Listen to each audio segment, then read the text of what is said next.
Yes guys, we are in Ruvubu National Park. Kubama bavuga ngo mu Burundi nta hantu heza hahari, ngira ndahabereke rero ibikoko bihari ingene hatesa. Turi kumwe n'umu guide touristique wacu araza kubibwira amazina muyamenye, aca tubwira bike muri ivyo onye tuza kubona. Murakoze cyane, ingo nimuze.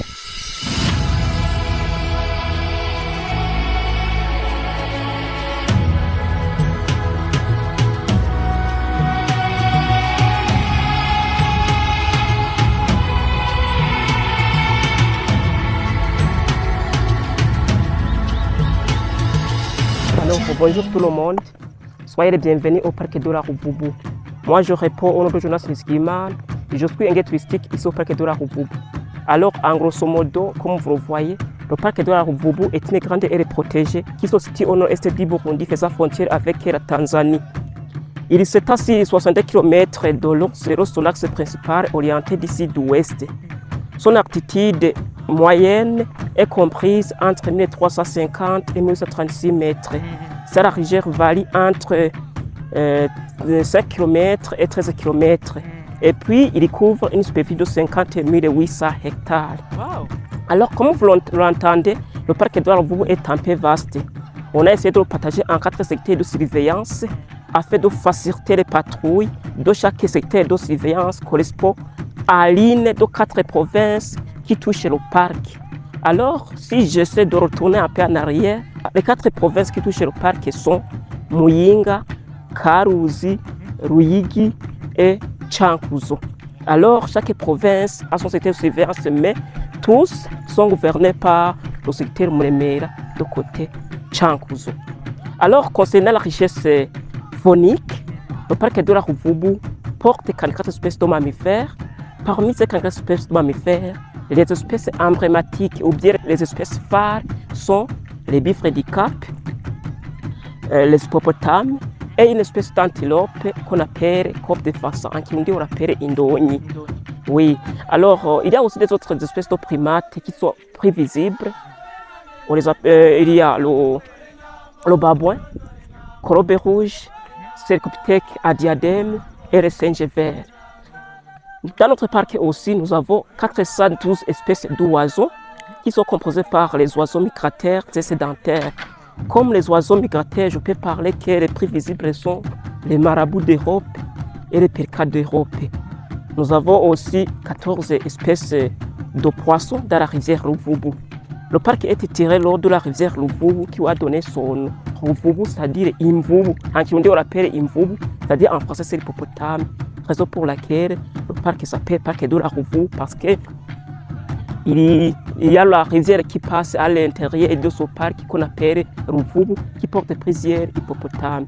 Alors concernant la richesse floristique, le parc de la Ruvubu a 4 types d'habitats, à savoir les savanes, comme vous le voyez, ici c'est le parc à savane, les galeries forestières, les marais asperges papyrus et aussi les forêts créées. Nous avons aussi plusieurs arbres, comme vous le voyez, dont le partenaire qui a très fort, il y a qu'on appelle en Kirundi Umunazi. Et le Percussus angolensis, ici là-bas, vous voyez, cet arbre un peu grand. En Kirundi, on appelle Umubanga, Percussus angolensis, c'est du nom latin. Ce sont les 2 plantes les plus dominantes. Mais à part de ça, il y a aussi les autres plantes, les plus dominantes comme les immunocardia, acida. Oui, oui. Ça, cet arbre-là, il a beaucoup d'importance ici au Burundi ou bien qu'est-ce qu'on peut utiliser, on peut faire quoi pour l'arbre-là? Alors, pour les personnes, pour les arbres qui sont à côté des ménages, dans les parcelles des personnes, on les utilise pour chercher les branches. Ce sont les arbres qui sont un peu lourds. Une autre chose, vous savez, l'importance, c'est la relation qui existe entre l'homme et l'arbre. Les arbres nous donnent de l'oxygène et puis nous les donnons du gaz carbonique. Raison pour laquelle, même pour le moment, vous voyez que l'oxygène qui se trouve ici sont différents de celles qui sont loin du parc. Alors, il y a aussi les plantes fruitières. Le partenaire qui a très fort. On va voir les fruits ici. Oui, on va voir les fruits. Par exemple, là-bas, il y a des immunocardia acida. Des anisophilia bohémie, en Kirundi on les appelle amashindu, même au marché au Levant. Ah. Mais il y a aussi les autres plantes fruitières comme le Parnacatefolia. Mais pour le moment, ce n'est pas leur période. Même peut-être si nous continuons à marcher, nous allons les voir. Là-bas, en bas, il y en a beaucoup. Alors, je peux parler un peu le rôle du parc. Alors, premièrement, il sert d'écotourisme. Il y a beaucoup de personnes qui viennent la visiter.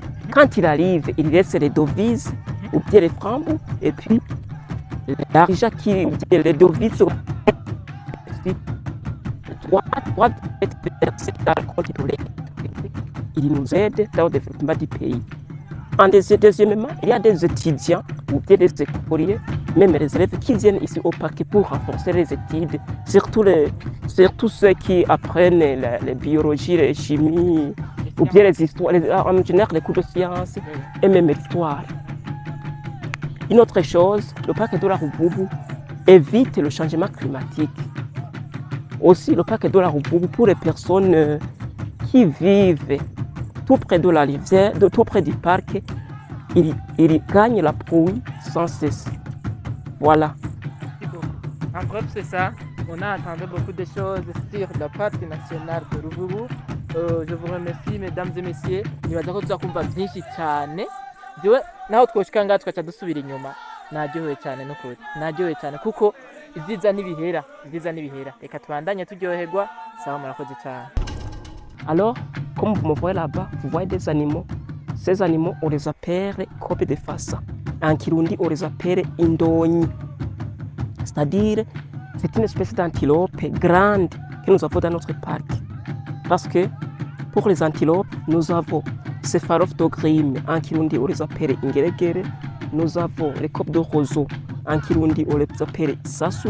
Nous avons aussi les guibes harnachés qu'on appelle en Kirundi impongo. Nous avons aussi les statunga qu'on appelle en Kirundi inzobe. Mais parmi ces différentes espèces d'antilopes que je viens de citer, ce sont les antilopes Cope de Fassa qui sont un peu grandes. Alors, vous voyez que parmi ces antilopes, il y a ceux qui portent les cornes et les autres qui n'en portent pas. J'aimerais vous dire que ceux qui portent les cornes, ce sont des mâles. Et ceux qui ne portent pas les cornes, ce sont des femelles. Alors, la nuance entre les femelles et les mâles reste dans le fait que les mâles portent les cornes et les femelles ne portent pas les cornes. Voilà. Ils aiment un endroit où ils peuvent gagner de l'eau sans aucune difficulté. Vous voyez là-bas, à côté là-bas, il y a une abreuvoir naturelle qu'on appelle en Kirundi Igitanga. Et Il y a de l'eau. oui, là-bas, il y a de l'eau en provenance de la pluie. C'est de l'abreuvoir naturelle.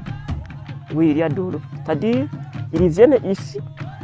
Elles viennent ici, ces antilopes viennent ici. Elles broutent, et puis ils se dirigent là-bas pour prendre de l'eau.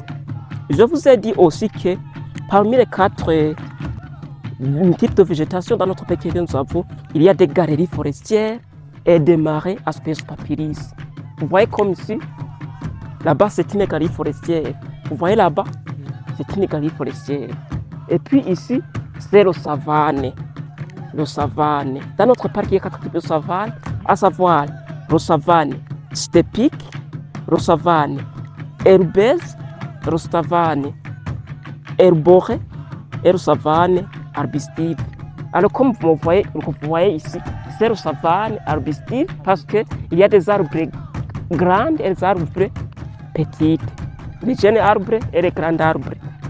C'est ça le caractère d'une savane arbustive. Oui. Alors, il y a une personne qui m'a demandé la question concernant le fait, vous voyez que ici, la place ici est brûlée. Pourquoi il est pris? En général, dans notre parc, il y a des sortes de faits. Il y a le fait que nous avons appelé le fait de gestion, ou bien le fait de pâturage, ou bien le fait de diriger, ou bien le fait de contrôler, etc. C'est le fait que nous pratiquons nous-mêmes pour chercher des gènes repousses. Parce que 44 espèces de mammifères que nous avons, parmi les 44 espèces de mammifères que nous avons, 80% sont des herbivores. Alors, si ces herbivores manquent des herbes à brouter, ils sortent du parc et ils se dirigent vers les champs de la population riveraine pour les abîmer. Raison pour laquelle nous préférons de chercher les jeunes repousses afin de les promouvoir, de rester ici dans notre aire protégée. Mais n'oubliez pas aussi qu'il y a aussi un autre effet qui doit causer par les braconniers. Et il y a des personnes qui viennent pour faire le braconnage. Parce que dans notre parc, il y a plusieurs menaces. Je peux vous dire beaucoup de menaces que nous avons. La première menace, c'est le braconnage. Il y a le pêche illégal.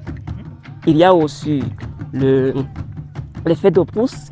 Il y a aussi l'extension de l'habitat et aussi la déforestation. C'est ça les menaces que nous avons. Alors, parce que pour que les braconniers peuvent pénétrer dans le parc facilement, ils préfèrent de faire quoi? Ils préfèrent de brûler des herbes pour que aussi les animaux puissent approcher les domiciles. Raison pour laquelle vous voyez qu'ici on a brûlé ici. Ce sont les braconniers qui ont brûlé ici. Pour que les animaux volent. Et oui. Baba bakeneye ko ibikoko bica bihunga. Baba bakeneye ko ibikoko bibegera. Bibegera baca bifata. Canke biborohere guca muri parike kuko iyo ariko raca nko muri ivyo vyatsi. Ici, il y en a pas de crocodile. Non, il n'y a pas de crocodile. Ça, c'est de l'abreuvoir naturel. Pendant la saison d'été, l'eau se termine. Oui, ça, il y a une pierre. Quand la pluie tombe, il y a de l'eau qui reste ici. Voilà. Ça, vous voyez qu'il y a des traces. Vous voyez qu'il y a des traces. C'est-à-dire, pendant les heures de midi ou bien du matin, les animaux peuvent venir ici pour boire de l'eau. Vous voyez les traces que vous voyez, ce sont les traces des bifres et des différentes espèces d'antilopes. Ce lot-là, il reste tous les jours ou bien c'est la pluie qui tombe? Non, pendant la saison pluviale, il y a toujours de l'eau. C'est vrai? Oui, par exemple, pour le moment, il y a des semaines sans avoir de l'eau, mais vous voyez qu'il y a de l'eau. C'est-à-dire, par exemple, pendant le mois de décembre, le janvier, février, mars, l'eau peut arriver même ici. Mais peut même déborder ici dans le pâturage. Oui. Je veux dire, c'est Dieu qui a fait ça. C'est Dieu qui a fait ça, oui. Kuko bavuga mu Burundi hariho Imana. Et je ne peux pas comprendre pourquoi il n'y a pas de pluie, mais l'eau ça reste. Oui, ça reste. Irya mbere ndahashyitse sinari nzi yuko barabimbwira gusa uko nyene ntavyo nari nzi yuko hari ahantu haryoshe nk'aha sinari nzi yuko tuzoryoherwa ni ukuri ahantu woza guhera saa moya canke sizere biravana ukahirirwaho umunsi wose 24 heures sur 24 heures. Mugabo j'ai une question monsieur. Oui. Barashobora kuharyama canke kuryama ntivyemerewe? Kuryama biremewe. Biremewe. Hariho ikintu il y a un camping loge. Oh eh. Il y a aussi un hôtel, mais l'hôtel pour le moment il y a hariho le gîte. Gîte qui signifie où on peut se reposer. Oh. Hakaba na camping loge, la majorité des touristes qui viennent ils viennent avec les tentes et puis voilà, baza bazana amatente bagaca bashira bagaca bagira camping. Ariko nubwo hoteli itameze neza cyane hariho abayiraramwo kandi bientôt on va le renouveler. L'Union européenne yaratanze uburyo bwo kwisubiramo.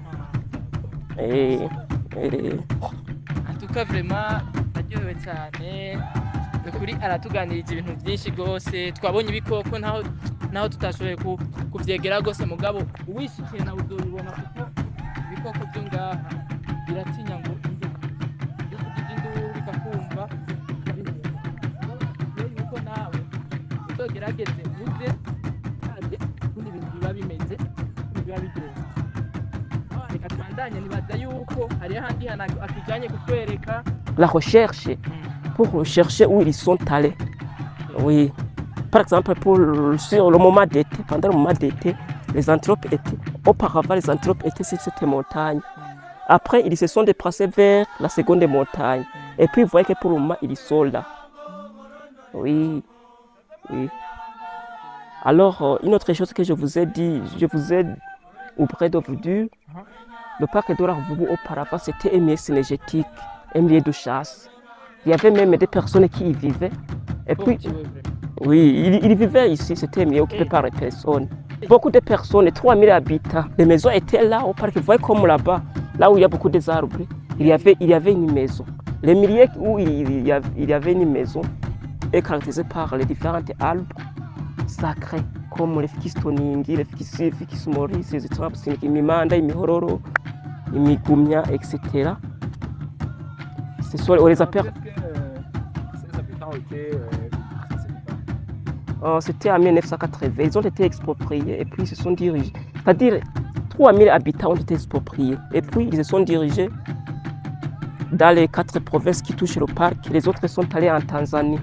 Mais l'expropriation a été coûtée une somme de 900 millions de francs. En faisant le recueil de 3, on constatait que chaque ménage a reçu. On leur donnait des indemnités. Oui, on les a donné 900 millions de francs ensemble.